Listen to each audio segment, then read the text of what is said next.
Thank you, Sam, so much. Yeah, it is so special to be here with you, my friend from Madrid. And I know it's a lot to juggle here online, so you're doing a fabulous job. Want to thank the Nomadic Network for providing this opportunity, and of course, thanking all of y'all who have showed up. I see there's 142 participants. That is crazy. So thank you so much for taking time out of your day to be here live. And for tuning in from all over. As Sam mentioned, I'm in Malaga, Spain, which is the background you see behind me right now. And let's see, I'm not going to get distracted with the chat. I usually run a lot of online stuff, so I'm used to running everything, but I have to remind myself right now I'm just presenting. So let's get into it. I'm going to share my slides here. Let's see if we can get this up properly. All right, can y'all see the slides? We're good? All right. Okay, so let's get started. Thank you so much for joining me today on my talk about how Americans can move to Europe, and it's easier than you think, all right?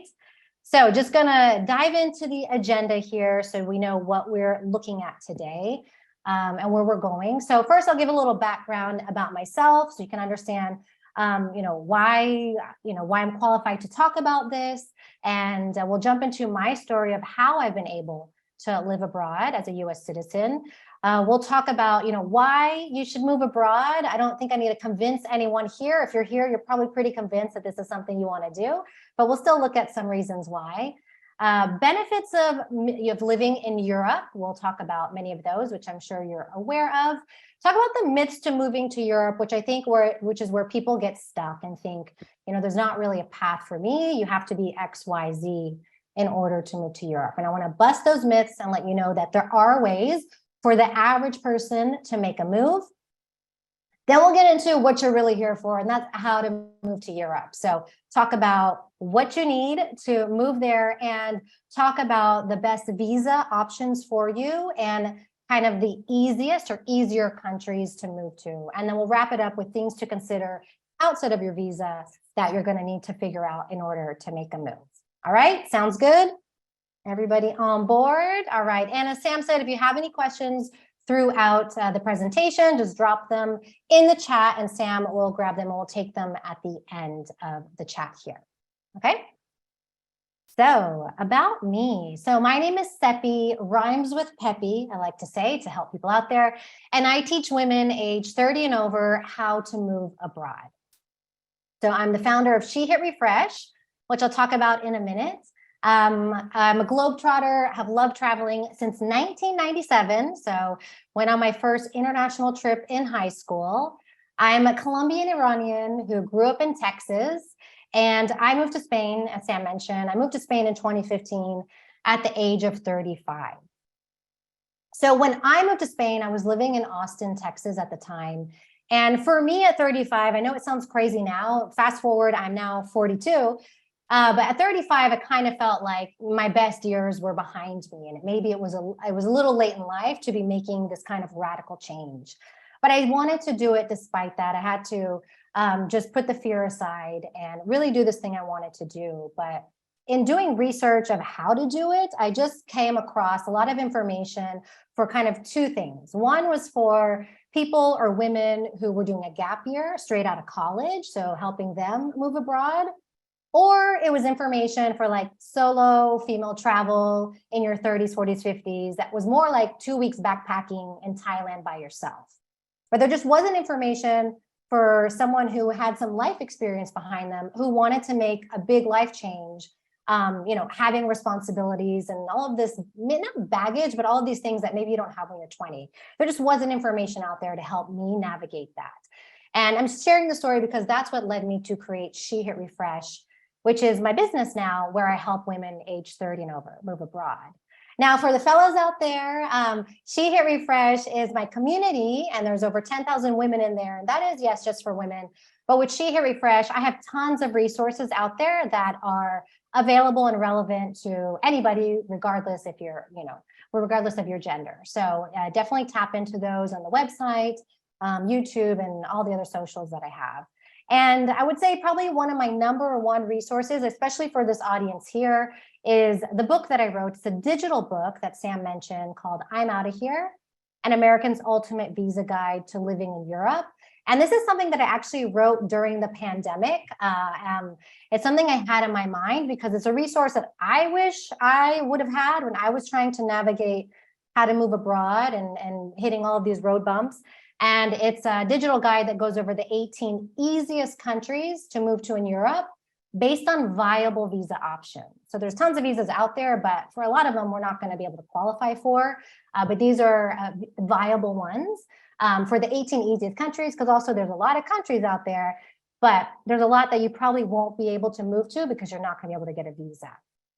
And I do want to mention it's a digital guide because a lot of people ask me, well, I like a hard copy. Can I order that somewhere? Nope, this just comes in the digital version because I update this guide once a year.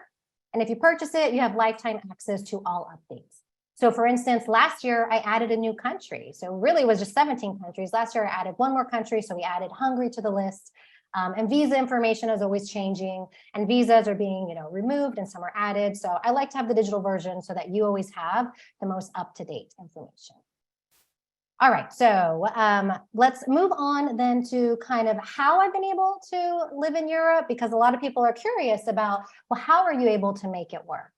And I do want to say, in my case, it wasn't so much of an easy journey because I probably spent anywhere from 10 to 15 years trying to crack the code and figure out this puzzle of how I could live abroad or live in Europe on my terms. So there were some opportunities to do it teaching English. That wasn't the path that I wanted to take. And so through my 20s, I bounced back and forth between Spain and the US, trying to find ways to make it work. And I just couldn't. But when I was 35, I decided to give it one more shot. And I'm going to just kind of walk you through how I've been able to make it work. And I've been able to do it on a few different visas, so I want to touch on those two here. So I first came to Spain. Well, I came to Spain again at 35. As you can see here, came to Spain as a language assistant through a program called the North American Language. I have it written incorrectly here. North American Language and Cultural Assistant Program. So although I didn't want to teach English, for me personally, I felt like I just had to get to Spain again, and then I could figure out what was next. I don't recommend this route for everybody because you're kind of not guaranteed what the outcome is going to be. But I had faith in myself that I could figure it out. So for me to get my foot in the door to Spain, the easiest visa for me at the time was to come through this program that sponsored my student visa to teach English. So I did that, and I do have I'll have some resources for you at the end that, if you're interested in learning about this program to teach English, you'll have information on that and some of the other options I talk about here. After a year of being in Spain, I was like, okay, I don't want to teach English, but what can I do? And I got really lucky and I was able to get a work visa sponsorship. So this means a company in Spain agreed to sponsor my work visa here. And so it was a Spanish startup that hired me to work on their digital marketing team. Now, I do want to point out, because people may be thinking, oh my gosh, okay, I can just, get a work visa, just apply and get a job. Actually, getting a work visa sponsorship in Europe, if you're from the US, is very, very difficult. For me, I often like to say, when I got this work visa, it was almost like winning the lottery. It's just quite rare that it happens. And so I just feel like I got really, really lucky. I had some things that helped my application, but also I did get very lucky. So I never really promote work visas as the path to get into Europe. There are some options, but it is very difficult. So I got that work visa, and now, I'm working, living in Spain, but you know what? I kind of hated the job. I was working, I had left working in tech, working in a tech company in Austin to work for this tech company in Spain. And, the tech company in Austin was one that had, beer on tap, and we could work from home, and, ping pong tables, all that stuff. And I was working in a Spanish company that was very conservative. While it was a startup, and aspired to be very Silicon Valley, it was very rigid. And so I quit that job, but in quitting that job, I lost my visa. My visa was tied to that. So I had to figure out what was next. And that's when I heard about this visa called a non-lucrative visa in Spain. And it's really a visa for retirees, but I wasn't retired. And I applied for it because I was able to find remote work and live in Spain, work remotely for companies located outside of Spain.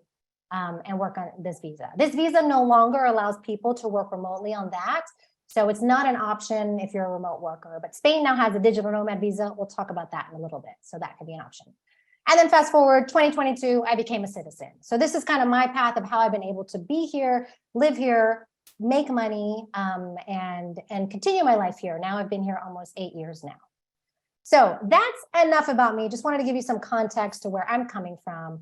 But I do want to hear from everyone out there and know, why do you want to move abroad? Everybody has their own reasons, and you may have multiple reasons why, but just drop in the chat there. When you think about moving abroad, what is your why and what is motivating you to move abroad? Let us know there in the chat so that we can see. I'm going to take a little peek there. And while we take a peek there, I'm going to go over some of the reasons why I think moving abroad is a great idea here. So one, and I'm sure I'm just going to look, yes, I see quality of life coming up there, lifestyle. Yes, US is not a healthy place. Yep, lifestyle, healthcare, culture, love it. So many of these reasons, we all kind of are coming from the same place. We want that improved quality of life. And I think overall, I know for me, the culture and attitude in Europe is one that really prioritizes life over work, right? In the US, we just have this like addiction to work and work culture that is really unhealthy, especially once you move out of that and see how the rest of the world is living. There's so much pressure to tie your worth and your identity to your job and, you know, the success of your work. And it's, you know, a lot of pressure to keep up with the Joneses, not to mention it's also quite expensive to be living in the US now. And I think Europe is just a great change of pace, and it's a really great place to start putting yourself first. Like, what do you want to do instead of being on this hamster wheel and just following, you know, the path of success that someone else has laid out for us. And also, I think it's a great place to improve your quality of life moving abroad, not just Europe, I'm talking about in general. But if you have a US salary and can move abroad, there's just a lot of places that you can get a lot more bang for your buck. And you can really sometimes work, have a part-time job and still have that full-time lifestyle. And then some of the things that other people mention, safety, healthcare, I think those two things are, you know, you can find just better quality, like more safety and better healthcare in a lot of places outside of the US. And of course, travel, you know, in a lot of places that you can live in the world, travel is just at your doorstep. The US is a huge country. And it's really far to get to other places. But when you're living in a lot of countries abroad, you have a lot of options around you. Fulfilling a dream. This is one of my favorites. And I really think a great reason to move abroad is if it's something that you have been wondering about for a long time, thinking about, dreaming about, like, why don't you give life to that idea? I mean, time for all of us is just going one way, right? We're running out of time. And so if you don't do it now, then when are you really going to do it? There's really no time like the present, as they say. And really, for moving abroad, there's never been an easier time to move abroad because the world has really changed in the last 2 years. Between remote work and these digital nomad visas, there's lots of options that make it a lot easier for the average person to move abroad.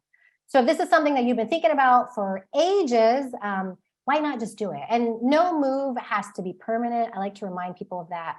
I think a lot of people are fearful about, what if I move and it doesn't work out, or it's not what I thought? You know, you can always move back. That's always an option, right? Nothing is permanent in life. We don't need to overcomplicate things. And then last, I think a move abroad, and this is what happened to me, is an incredible opportunity to reinvent yourself. You know, sometimes in life we just feel stuck, or we just feel like we're ready for a change, or we just feel like we're just not where we're supposed to be or doing what we want to be doing. And moving abroad allows you to shake up your life, start fresh, you know, wipe the slate clean.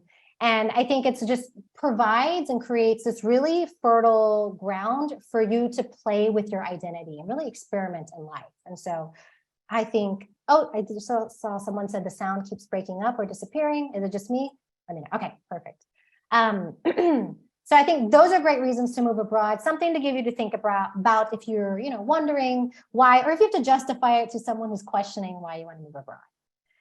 Now let's get into Europe here. So would love to see in the comments why you want to move to Europe. Well, we talked about why you want to move abroad, but there's so many places to move abroad. I mean, a lot of people move to Latin America, to Asia, but why Europe in particular? Why are you guys interested in moving there? I mean, if you're on this call, then Europe is on your mind.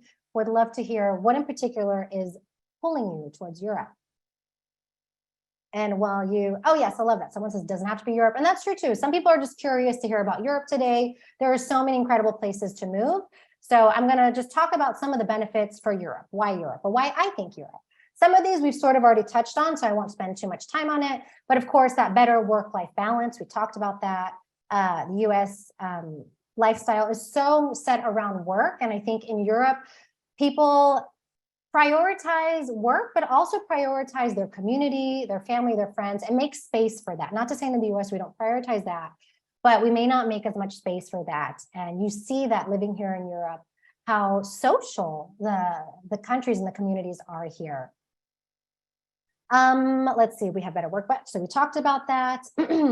Location, I talked about that too. I mean, it is just such a dream to live in Europe and be able to hop on a plane for a very affordable price and just be in a completely different world in, an hour or two. And I think that is such a perk to being able to live in Europe, is to have all of Europe at your doorstep, and Africa as well. And I wanted to mention something else, just going back to that work-life balance too. While you most likely won't be moving to Europe to work, because as I mentioned, work visas are very hard to get, you'll just really notice if you're bringing your remote job or just living here in general, how people in Europe really prioritize their vacation time. You see, like in the US, we get like 10, 15, vacation days a year. And you'll see in Europe, people really prioritize living here. I just want to stress that. So I think it's just a great place if you want to slow things down.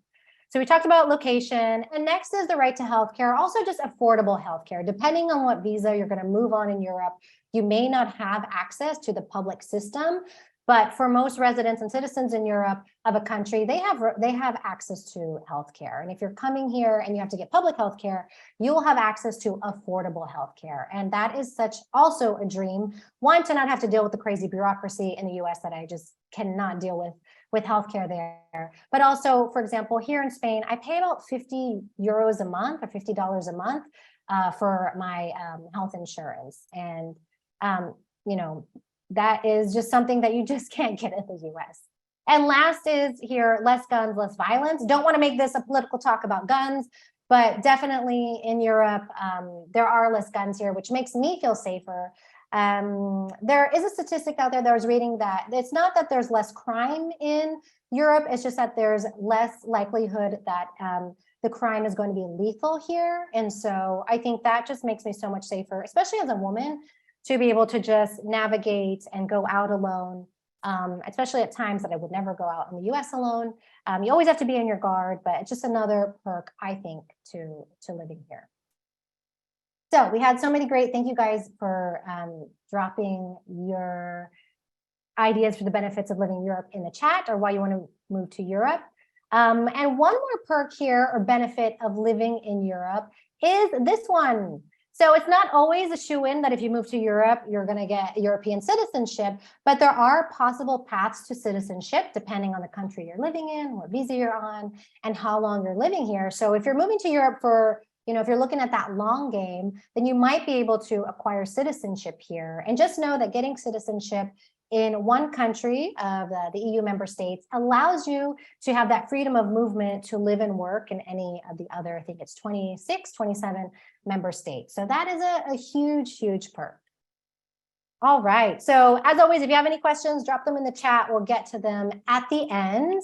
I'm gonna, go on to the next slide here. I want to make sure we leave time for questions and really get into what you're here for, and that is how to move to Europe. So just touching quickly on the common myths. I think, for me, the reason why I wrote my digital book, I'm Out of Here, the visa guide to living in Europe, is because I just heard so many people saying, like, you can't move to Europe unless if you're rich, you marry a foreigner, you get transferred with your job, or you teach English. And in moving to Europe myself, I knew that that was not true. There are many other ways. And in living in Europe, I met so many Americans who were living in all of these countries in Europe on different visas I had never heard of. And that just inspired me to create this resource that didn't exist, because actually there are so many ways for you to move to Europe that, do not have to do with any of these options that I have here, that really can be dependent on if you have passive income, your savings, your skills, if you're a remote worker, if you're a freelancer, if you're retired. And so we're going to get into those just in a minute. All right. Let me have a sip of water. Oh my gosh, I feel like I'm talking forever here. All right, so let's get into how we can move to Europe. So to move to Europe, as you are probably aware of, is, oh, sorry, I just lost where I can see everybody. Let's see here, let me just open the tiles here so I can see everybody, like seeing all faces. Okay, so how to move to Europe. So you're gonna need papers, right? To move somewhere, you cannot just pick up, pack your bags and move to Europe and show up and be like, okay, this is my new life. If only it were that easy, but you do need to have a visa to move there. So what is a visa? I'm sure you all know what this is, but just wanted to make sure we're all on the same page here. So a visa is what gives you permission to enter another country and stay for a limited amount of time. Now for Europe, as you may know, US citizens can travel to most European countries and stay up to 90 days without a visa. So you can just go with your passport, you don't have to get special permission, and you can be there for 90 days. But after those 90 days are up, you have to leave. You're not allowed to stay, and you have to get another visa, or actually a permit, in order to stay longer. So I want to just talk real briefly about permit, visa versus permit, because you are going to hear these terms if you're starting to look to move abroad. Now, when a lot of people say visa, they're actually talking about living abroad long-term and getting permission, which is your permit, residence permit or work permit, okay? But a lot of people call it a visa, a student visa, a work visa, but really it's the permit. But I will use the word visa just to keep us all on the same page and that there's no confusion, because that's probably the term you're most used to. So in order to move abroad, first you have to get your visa. And then after you have your visa, you're allowed to go to the country you're intending to move to, and then you apply for your permit. We're not going to go down that rabbit hole because that's a lot of bureaucracy, but just wanted to let you know kind of the path to moving abroad in terms of paperwork. And then next is here, to get your visa, you have to apply at a consulate or embassy, usually in your home country. So you're going to have to do that from the US. So for instance, if you want to move to Spain, you're going to have to apply at the Spanish consulate or embassy to get that permission. All right. So just wanted to give you information on like how the process works from a very, very high level. Now let's talk about some of those visa options, because if you want to move to Europe, this is what you need to figure out. This is going to be the code that you have to crack for yourself, right? So there are a lot of different visa options here. In my book, I lay out 10 different types of visa options, but here I just want to go over the 4 most popular ones out there. And I think these are the best ones to focus on if you want to move to Europe, because these are going to be the most viable for you. Of course, in my book, I go over other ones, special, situations if you want to start a business, if you want to invest money, if you want to do a working holiday, there's other options, but these are going to be the top ones. So let's start with the student visa. So don't knock the student visa. If you have your degrees and you're not looking to go back to school, I still want to talk about this because I think there's a few benefits here that people aren't aware of that makes a student visa a really attractive visa to go after. So student visa obviously lets you pursue a degree in another country. And sometimes you can get a student visa you can often just get if you just want to study a language. You don't have to just go for a 4-year program, right? Student visa is also great if you want to do a master's or a PhD. Do want to point out that studying in Europe is so much less expensive than in the United States. So this is a great option, especially also if you're looking to pivot. If you already have a degree and just want to, start learning about something else, this is a very affordable way to do this. So the benefits of student visas is one, that it allows you to build a network abroad. So if you do intend to work abroad, like anywhere in the world, how do we get jobs? Usually through our network. We know someone who knows someone, right? And that's how it works. It's no different abroad. So if you're studying abroad, you're already building that network and meeting people who may be able to open doors for you to get hired abroad. And it is so much easier to get a work visa abroad once you're already legal to live there. You may not be legal to work, but once you're living there, it is easier for a company to sponsor your work visa than if you were coming straight from the US. Another benefit of a student visa is so many countries in Europe allow you to stay on after you graduate to look for a job. So there's kind of this grace period after you graduate That can be anywhere from 6 months to, I think I've seen the longest is 2 years, that you are legally allowed to remain in the country and try to get a job. So that, I think, is another incredible perk there, because you may have built up your network and then you can start applying and interviewing while you're there. And sometimes during your while you're studying, you do have permission in some countries, depending on country, to work part-time. So maybe you can study and work 20 hours a week, or also do internships. So again, you're building that network. People are getting to know your work. It makes it so much easier to get in for a work visa. Now, for the student visa, your visa is tied to your studies. So when your studies are over, you can't stay in the country unless if they allow for that grace period to stay on to look for work. Just seeing if I left anything out here. And that's pretty much it. Now, to apply for a student visa, you do need to have, acceptance letter from a university, and that's what you're going to use to apply for your student visa in the US at the corresponding consulate or embassy. And of course, you're going to have to show that you can afford to support yourself financially, right? If you're going to be a student there, whether you can or can't work, you're going to have to show that you can support yourself. So that's the student visa. That's probably going to be one of the easiest ins because there's very low barriers to entry there. Let's move on to the next option here, which is the digital nomad visa, which I'm sure you guys have been hearing about because these have really blown up in the last, I would say, 2 or 3 years, really because of COVID. There were some before COVID, but these have just really popped up and they're still popping up. Spain just launched their digital nomad visa in December. So a digital nomad, for anyone who doesn't know, I think we know what they are, but just again, so we're all on the same page. A digital nomad is someone who works remotely while traveling, right?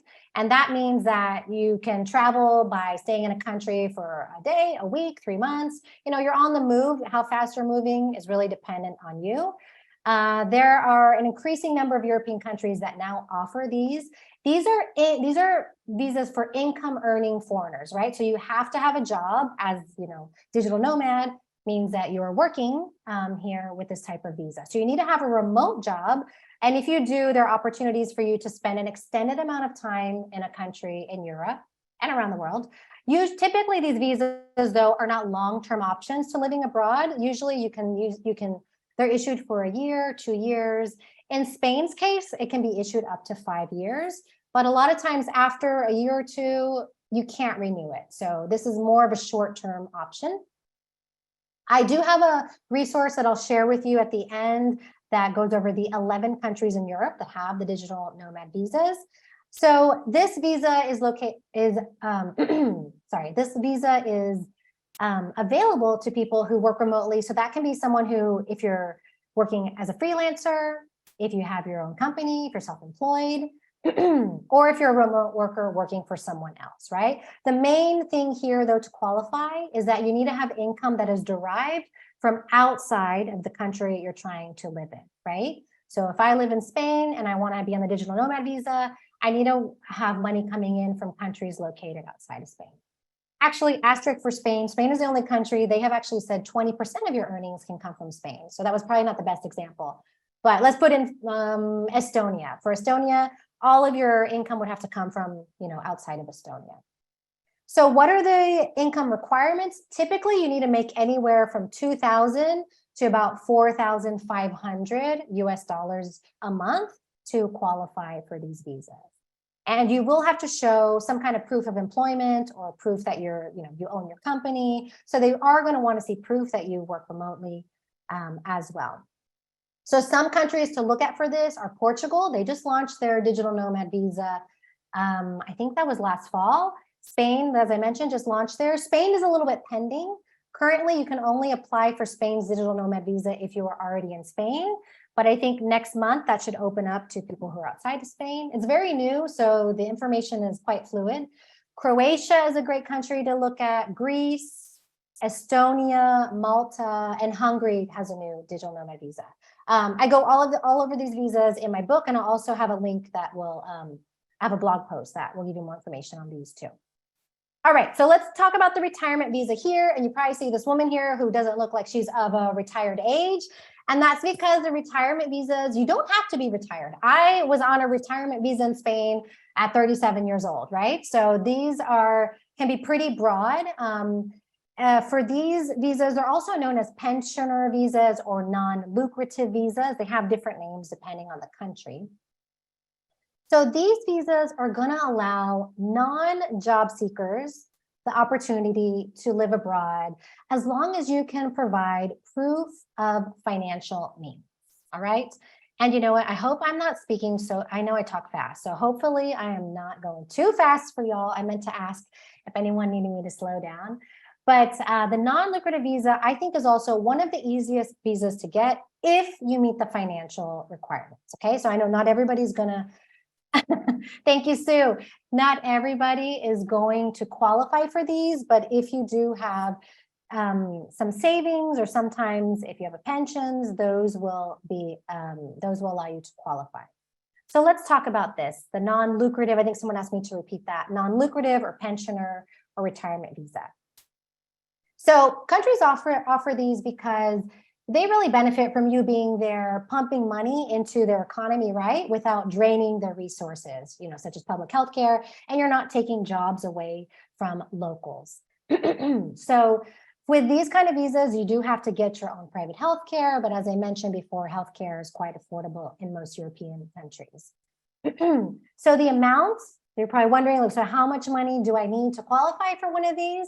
Well, the amount is going to vary by country, but it's normally anywhere from having about $850 to about $4,500 a month for one person. So that times 12, usually you have to show a year's worth of income because these visas are issued for a year.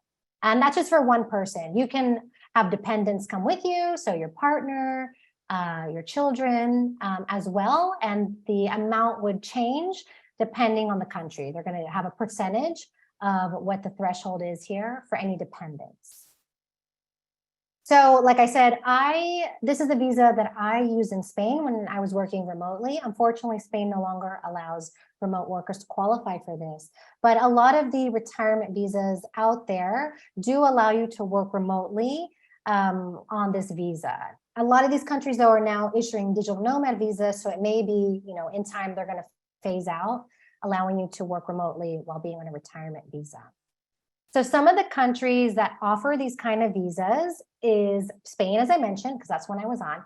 Portugal has probably the most popular one right now. You probably are seeing articles about Portugal popping up left and right.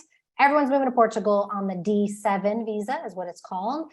And that is this pensioner non-lucrative retirement visa. Many people who go there are not retired on this visa. Other countries that have this, you might be surprised. France, I think a lot of people assume France is hard to move to, but there are tons of Americans living there on this visa. Italy has one. It's a little bit hard to get, only because they have a quota, and the quota is quite low. Croatia has this as well. Greece, Austria, Poland, Bulgaria, Malta. So there's a lot of countries out there that offer this kind of visa for you.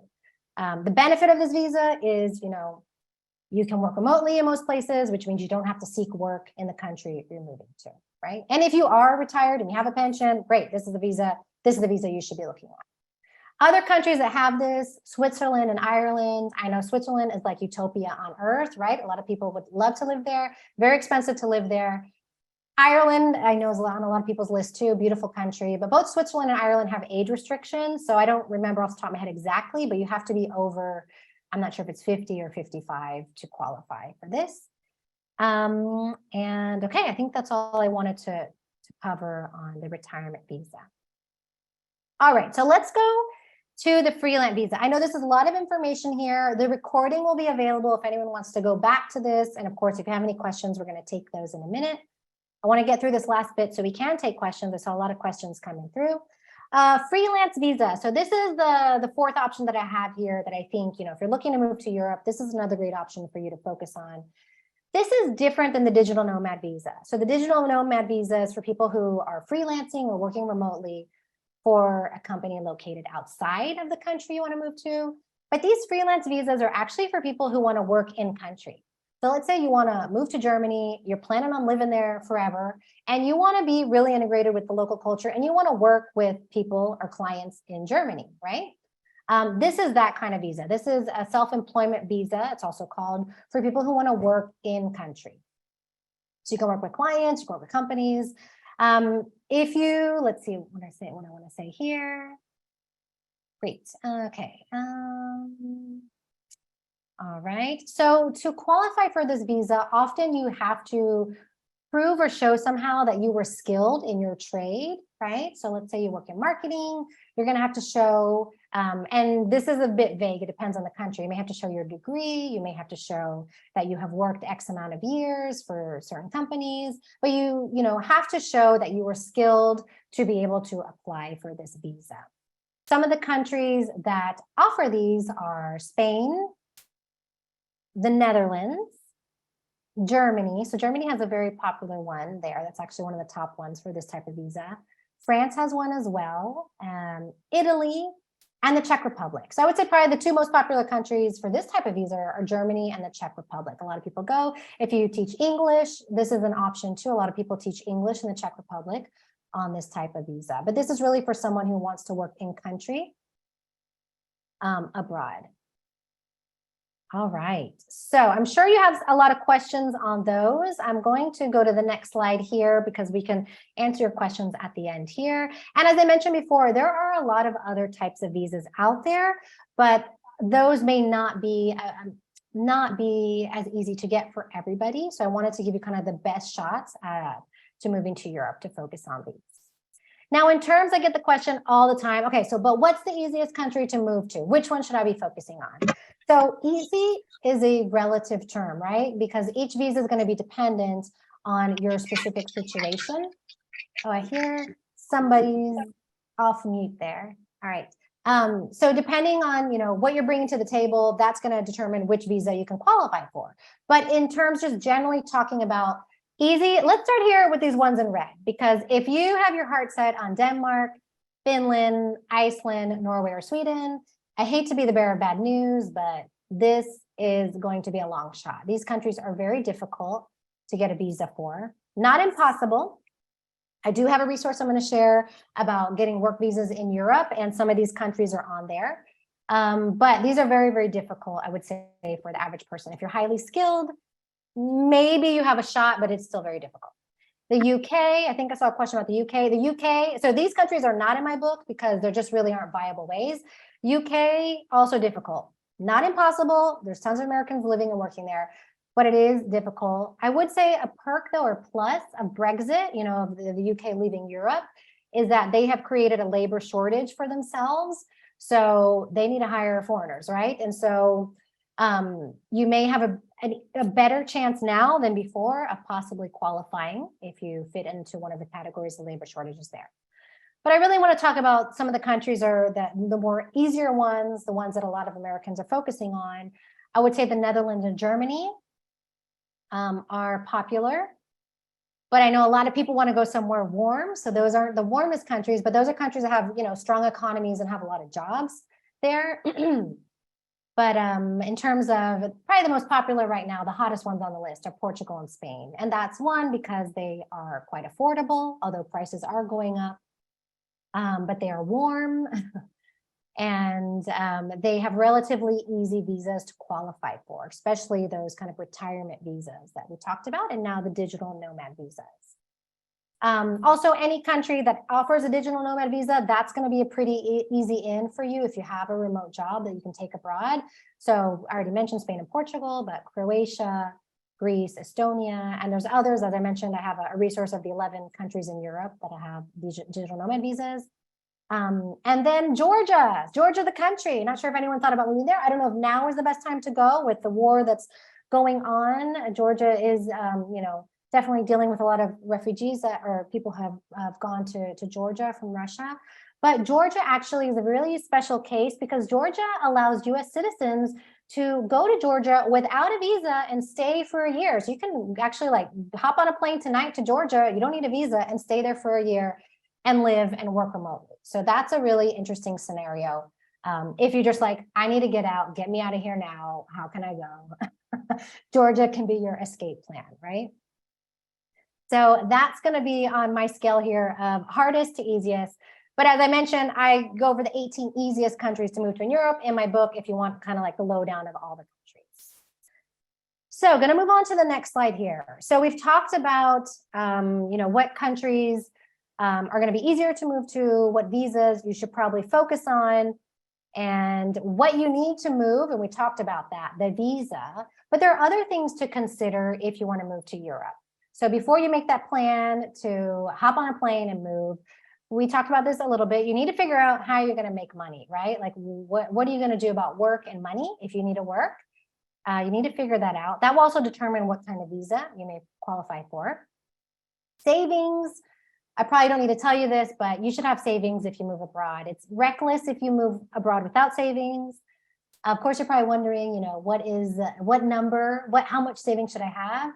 Again, this is going to depend on so many things. But yes, Daniel just put usually 7 to 10K. I would say, yeah, no less than 5 to 10K if you're moving on your own.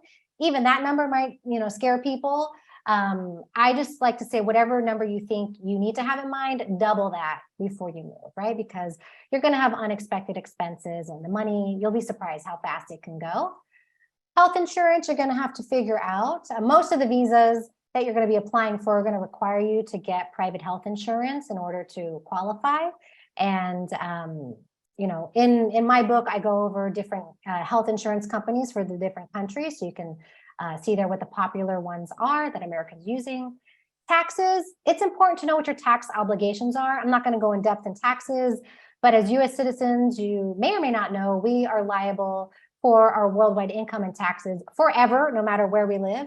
Doesn't mean that you have to pay taxes once you move abroad, but you do have to file taxes. So I live in Spain and I file taxes both in the US and in Spain. I don't pay in both countries, but I do have to file in both. So just understand what your tax obligations may be. Climate, people think, Spain is hot all year round. Not the case. Some places it does get cold. So understand what kind of climate you like and you want when you're trying to pick a place too. Even if you may qualify for a visa, maybe it's not the best fit for you in terms of where you're going to move to.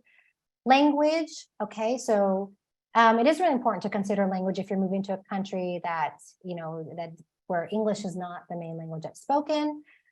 Do you speak that language? You don't need to speak a language to move somewhere, but I think it's really important to put in the effort to learn and just understand that's going to take time to learn the local language. And then, of course, culture. Is it a good culture fit for you, right? Like things in Spain work a lot different than in Sweden, right? We're living the Mediterranean lifestyle here.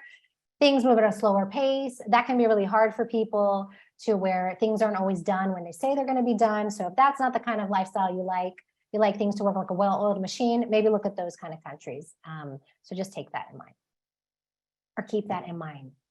All right, so we're getting close to the question section here. I just want to give you some extra resources here. So if you are ready to move abroad, I've already mentioned my book lots of times here. So it's a digital book, grab your visa guide. We'll drop the link below. Goes over 18 countries and 50 visas. And if you're really ready to move abroad, actually on Saturday, April 1st, I'm launching my Move Abroad Now bootcamp. So this is a bootcamp where we're going to go over more than just visas. We're actually going to talk about 4 different things, the 4 kind of ingredients you need to make your move abroad happen in the next 6 to 12 months. And that's going to be getting clear on, defining your dream. What does your move abroad look like for you? So you're not like trying to fit into the mold of other ways to move abroad that you heard of, but like, how do you want to do it on your terms?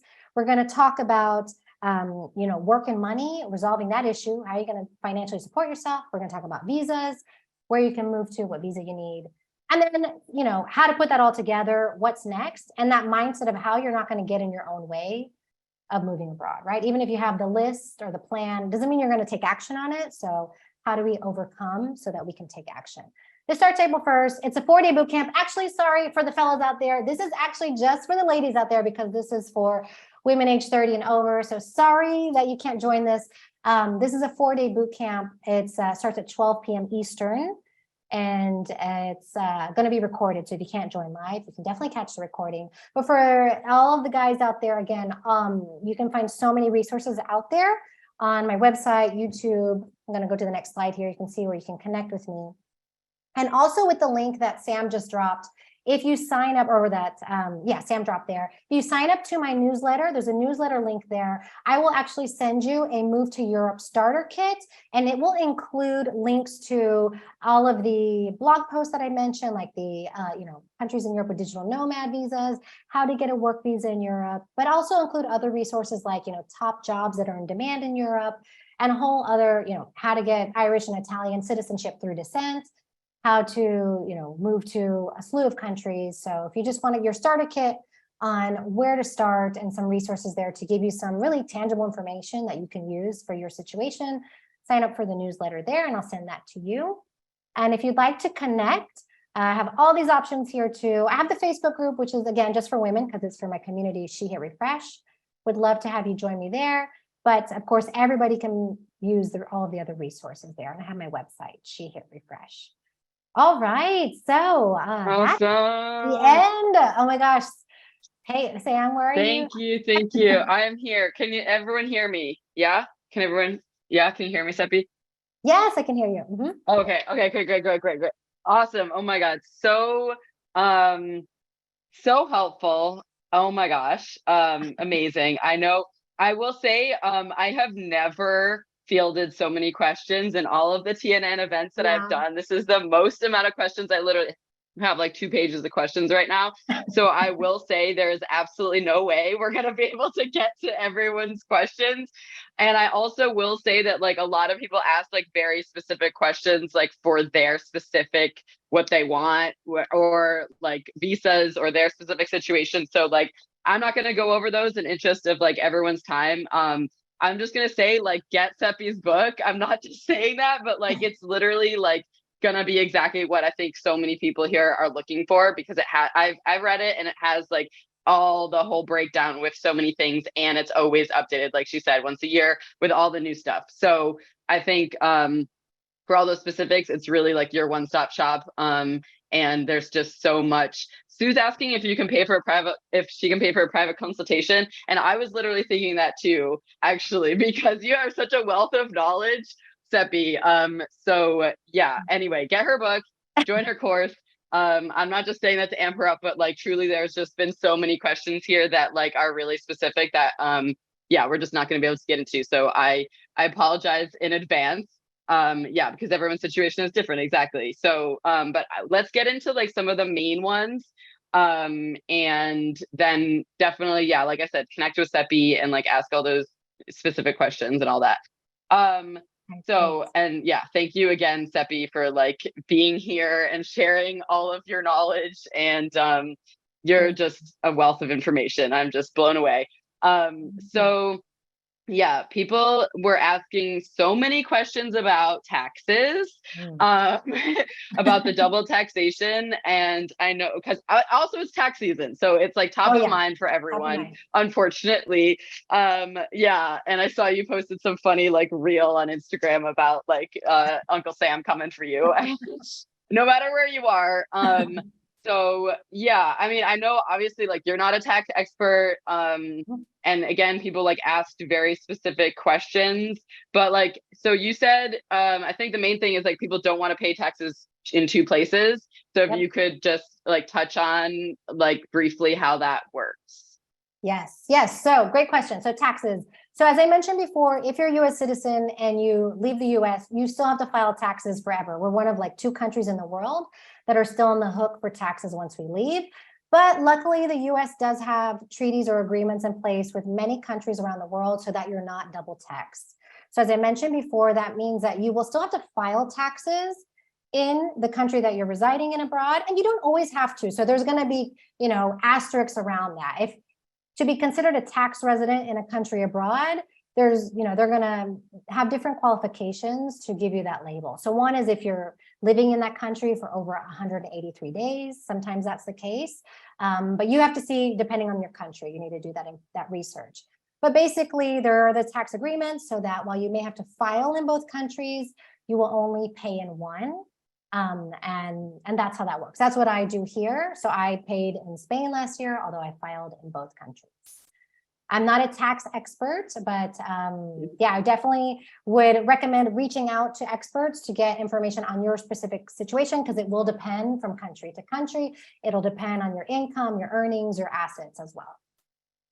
Yeah, exactly. So yeah, like I said, thank you for that. There was so many questions about taxes, but I just feel like that's such a nuanced topic depending on everyone's personal situation. So I'll just leave all the tax questions there, and because she said you want to consult a professional with that. But I mean, you can rest assured that you probably don't have to be double taxed, it sounds like.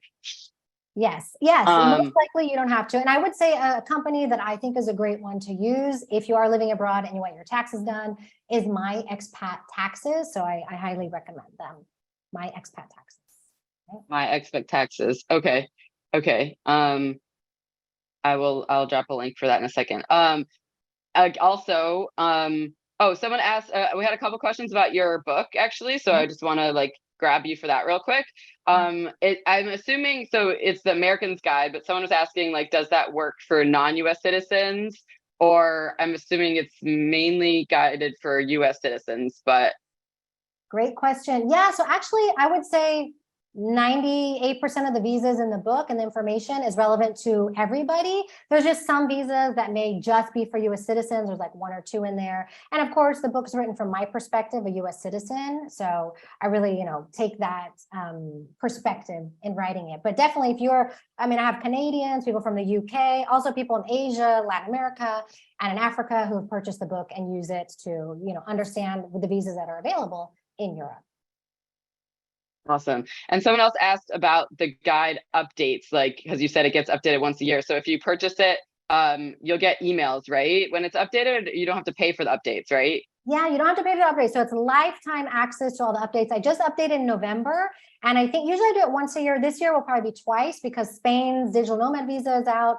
Portugal just removed their golden visa. So I want to make some updates in the next maybe 2 months. And if you purchase it, you will get you'll say if you purchase it today, you'll get an email once I updated it, in 2 months telling you the update's available. You just go to the platform where you purchased it and the new version will be there for you to download. So this is lifetime access to all updates. So any new visas will be put on there. If any new countries are worth adding, I'll add those on it. So you just pay once and you have it forever. Awesome. Okay. I'm going through the questions now. Like I said, I've never seen so many questions. Y'all are really what? I mean, it's a nuanced, it's a difficult topic, not difficult, but there's so much to it. And there's like I said, I have so many questions about visas, and there's so many countries that it's in so many different permutations of people's personal situations. So for the most part, I'm kind of not going to go in depth with that, but grouping kind of these questions together. And I know it's at 1, and I know I was trying to keeping it to 1, but I'll just ask you a few of these, and then for anyone who can stick around, and thank you for sticking around also, Cepee. Sure, a number of people asked about age limits for either whether it's a student visa, whether it's a retirement visa, which I already know you covered, but are there age limits anywhere? Do people have to be concerned about that in any context? So for visas, there typically are not age limits. There's just, when I mentioned those retirement visas for Switzerland and Ireland, you have to be at least, I think, 50 or 55. But for student visas, there's no age limit. So you can be a student at any age going to school. You do have to be accepted to a program abroad. But there are not age limits to any of the programs. Now, I will say for the program that I did, teaching English in Spain, which if you sign up to my newsletter, you'll get a link to a blog post that I have on these teaching English programs in Spain. And on one of the programs, the program I did, there is an age limit, I think, of 60 to participate in that program. And that program issues a student visa, but that is the age limit for that specific program. Okay. And I do want to mention that you asked earlier, Sue asked if I do one-on-one consultations. I do consultations, but right now they're on pause while I work on the boot camp and some other projects. So I'll have my one-on-one consultations open again in June or July.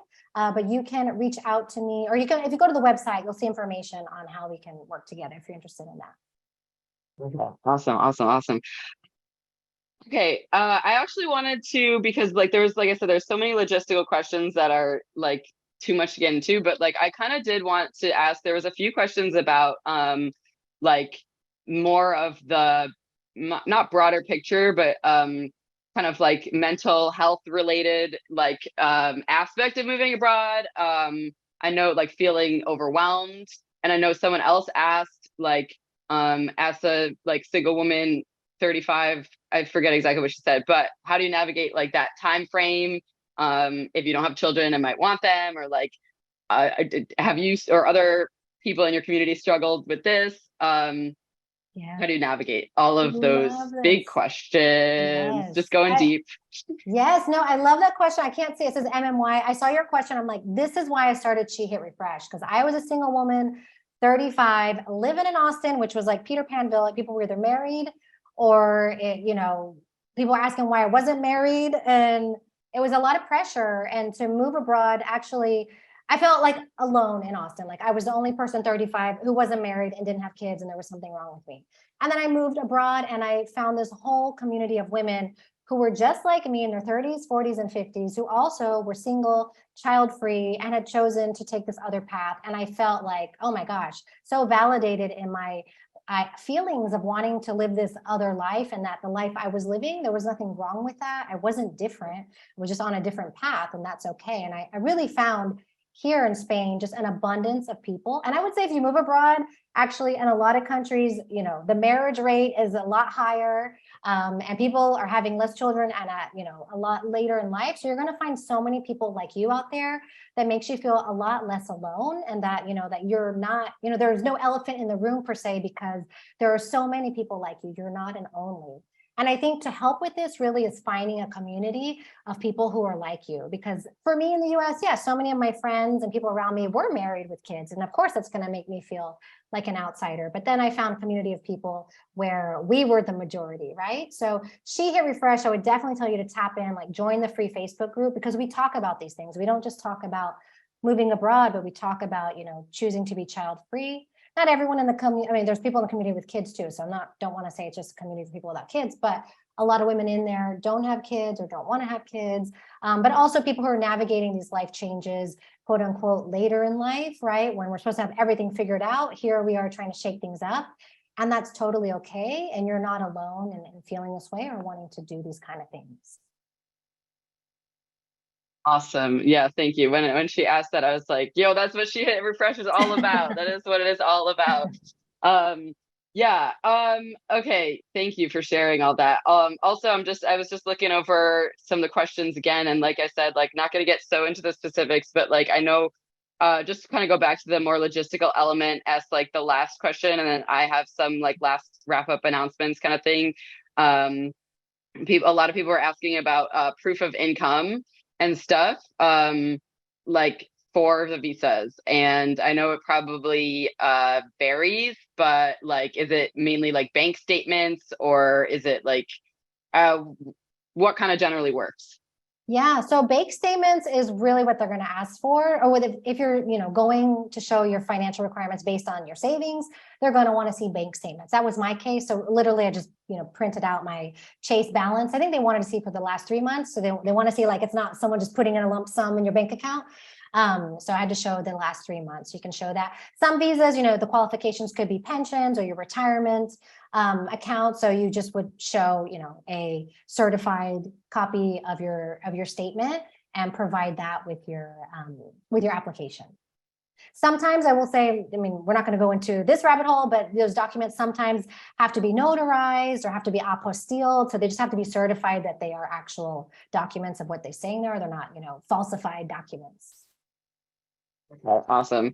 Okay, I think I'm going to wrap it up there. I'm really sorry to everyone whose questions we didn't get to, but like I said, there was just so many like very specific ones, or just more of the nitty gritty stuff. And there's so many different countries in Europe, obviously, and everyone's situation is different. So definitely like get Cepee's book and join her boot camp if you are interested in kind of like really kickstarting things. So let me drop her links one more time. And then I have a couple of more announcements also for everyone who wants to who's still around. Let me just share my screen really quickly. Oh, that will kick you off screen sharing, but that's fine. Okay. Can everyone, you can see. Okay, so thanks everyone again for coming. These are our next upcoming events I just wanted to kind of share about. I will be hosting the one on April 6th, so next Thursday on travel hacking. It's going to be point.me, which is a booking engine for finding flights that you can book with points. I'm literally obsessed with. It's amazing, and that's going to undoubtedly be a great presentation. I'm very excited. I will be doing it from Costa Rica on the tour. Well, we'll be about to start the tour, but I'm super excited for that one, especially. But then we also have like a couple of other ones, financial planning for digital nomads. I know a lot of people and travelers. I know that's, again, like just logistics is something that we like, having an expert is super, super helpful to learn about. So these are just our upcoming events. We have a ton more. So go to the nomadicnetwork.com/events. I also wanted to share a little bit about our group tours. So like I said, we have a lot of tours launching in the spring. Costa Rica, which I'll be on, is going to be happening. It's already sold out though, so I'm sorry. But we do have a few more spots left. We have our Hidden Mexico tour in April. We have 4 more spots with that one. Morocco also in April. We have 1 more spot. And those are both in April, which is right around the corner. But just in case you want to join us at the last minute. May, we have our Turkey tour. We have 1 more spot. And then June, we still have a few spots left for our Romania tour, which is like a really awesome tour. Really connecting with local communities. I mean, we connect with local communities on all our tours, but Romania especially, like we really get in rural areas and kind of have some really, really interesting experiences. And on all these tours, there's going to be the local guides that we partner with, as well as a team member from Nomadic Net or the Nomadic Network.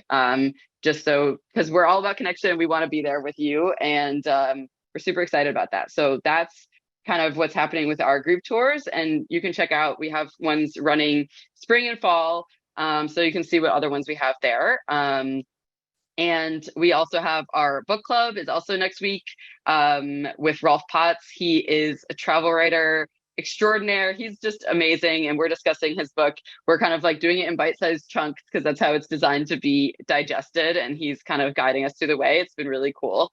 So yeah, and then we also have always events going on at our chapters all around the world, which I mentioned. So see if there's one happening near you or maybe where you're going. We've had people travel for these meetups, and it's really awesome just to connect with people, whether you're in a new city or your own city or whatever it is. So that is about it from me. I just wanted to, again, thank you, Cepee, so much for being here and sharing your wealth of knowledge. And just to, a lot of people asked about the recording. So yeah, Leah, our assistant, will be sending out the recording when she kind of edits it. Just by the end of the week. I think she normally sends them out by Friday. So stay tuned for that. I'm also going to save the chat because there was so much helpful information that people sent in there. So I'm going to save that right now before I forget. And then we'll send that out with the email. And again, definitely connect with Cepee. Let me share her links like one more time, so that if you want to join her in all of the places, then you can join her community, her book, everything is all there. And I think that's about it. Unless you have any last words, Cepee. Just want to thank you again, Sam, and Nomadic Network, and everyone for showing up today. Thank you so much for taking the time. Happy to help. So like Sam said, find me everywhere. And for the ladies out there, join me at the boot camp starting Saturday. So super excited. It's just $37. So it's actually a steal. 4 days of information wealth, tons of bonuses. So would love to see you there. And if anyone has any questions, you can get on the newsletter and just write me an email if you have any questions. Okay. All right. And again, for the guys out there, not trying to put you to the side, all of these resources are available to you. Just the community and the boot camp are just for the ladies out there. Thank you again, everybody. This was so much fun. Thanks, Sam. Thanks, everyone. Thanks, everyone.